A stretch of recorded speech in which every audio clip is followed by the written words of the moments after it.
اعوذ باللہ من الشیطان الرجیم بسم اللہ الرحمن الرحیم۔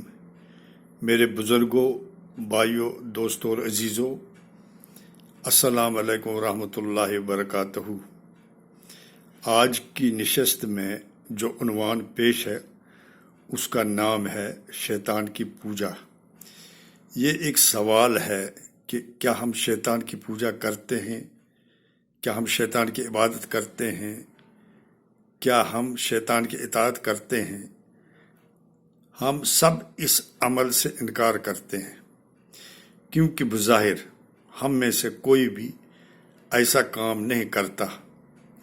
لیکن سورۃ یاسین کی آیت نمبر 60، 61، 62، 63 اور 64 یعنی 5 آیتوں میں اللہ فرماتا ہے: علم آہد الیکم یا بنی آدم ان لا تعبدوا الشیطان انہ لکم عدو مبین وان اعبدونی ھذا صراط مستقیم ولقد اضل منکم جبلا کثیرا افلم تکونوا تعقلون ھذہ جہنم التی کنتم توعدون اصلوها اليوم بما کنتم تکفرون۔ اے آدم کی اولاد، ہم نے تم کو کہہ نہیں دیا تھا کہ شیطان کو نہ پوجنا، وہ تمہارا کھلا دشمن ہے، اور یہ کہ میری ہی عبادت کرنا یہی سیدھا راستہ ہے۔ اور اس نے تم میں بہت سی خلقت کو گمراہ کر دیا تھا، تو کیا تم سمجھتے نہیں تھے؟ یہی وہ جہنم ہے جس کی تمہیں خبر دی جاتی ہے، جو تم کفر کرتے رہے، اس کے بدلے آج اس میں داخل ہو جاؤ۔ ان آیات کریمہ کے مطالعہ سے پتہ لگتا ہے کہ ہم کسی نہ کسی طریقے سے شیطان کی پرستش کر رہے ہیں۔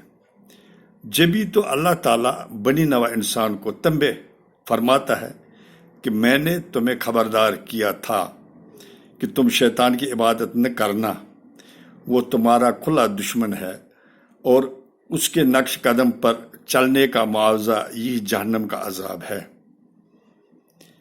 کائنات کی ہر شے کا خالق، پیدا کرنے والا اللہ ہے، تو اللہ کا فرمان سورۃ الذاریات آیت نمبر 56، وما خلقت الجن والانس الا لیعبدون، میں نے جن اور انسانوں کو اس کے سوا کسی کام کے لیے پیدا نہیں کیا کہ وہ میری بندگی کریں۔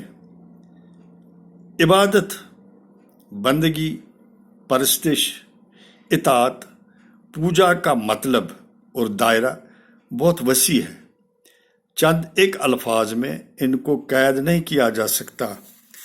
پورا قرآن مجید ان سب باتوں کا احاطہ کیے ہوئے ہے، اور اتباع رسول صلی اللہ علیہ وسلم اللہ کے قرب کی گارنٹی ہے۔ قرآن اور سنت سے ذرا بر ہٹنا ہلاکت ہے۔ سورۃ الجمعہ آیت نمبر 2، هو الذی بعث فی الامین رسولا منہم یتلو علیہم آیاتہ ویزکیہم ویعلمہم الکتاب والحکمۃ وان کانوا من قبل لفی ضلال مبین۔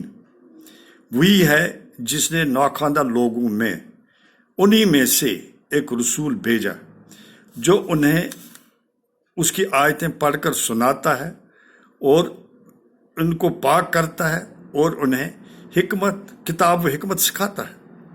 یقیناً یہ اس سے پہلے کھلی گمراہی میں تھے۔ اس آیت سے صاف ظاہر ہے کہ رسول صلی اللہ علیہ وسلم کی بعثت بنی آدم کو کفر، شرک اور باقی گناہوں کی آلودگیوں سے پاک کرنے کا باعث ہے۔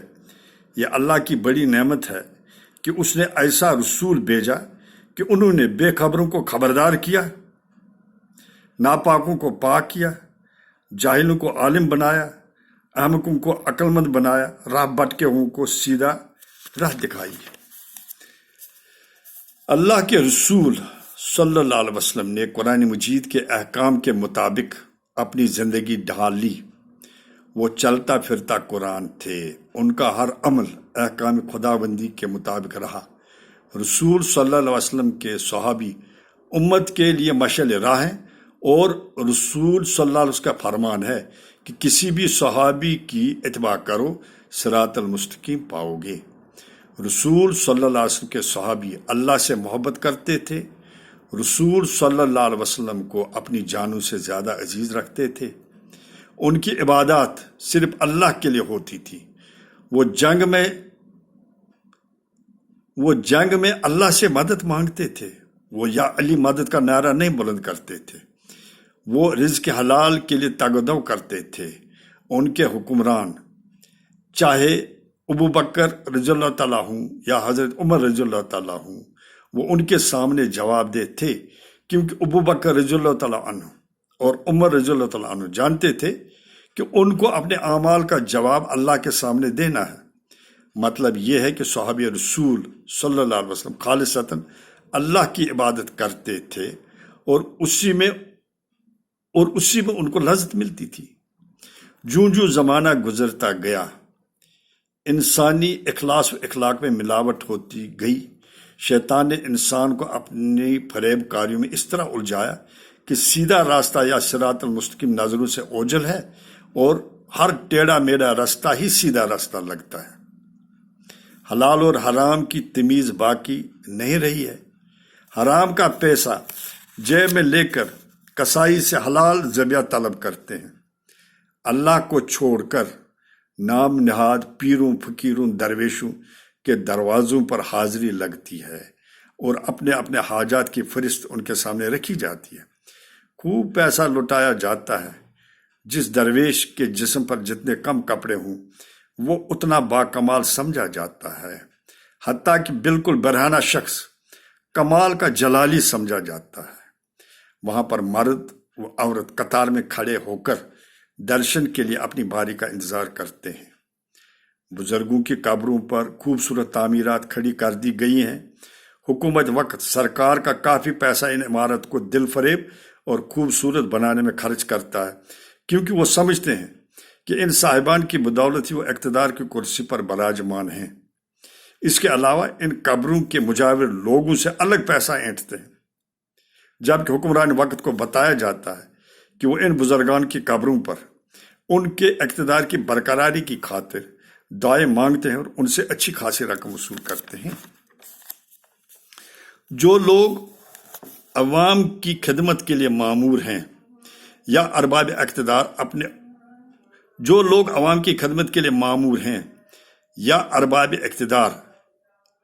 اپنے عہدوں کا ناجائز فائدہ اٹھا کر غریبوں محتاجوں کا حق مارتے ہیں اور اپنے لیے اعلیٰ سے اعلیٰ سہولیات میسر رکھتے ہیں۔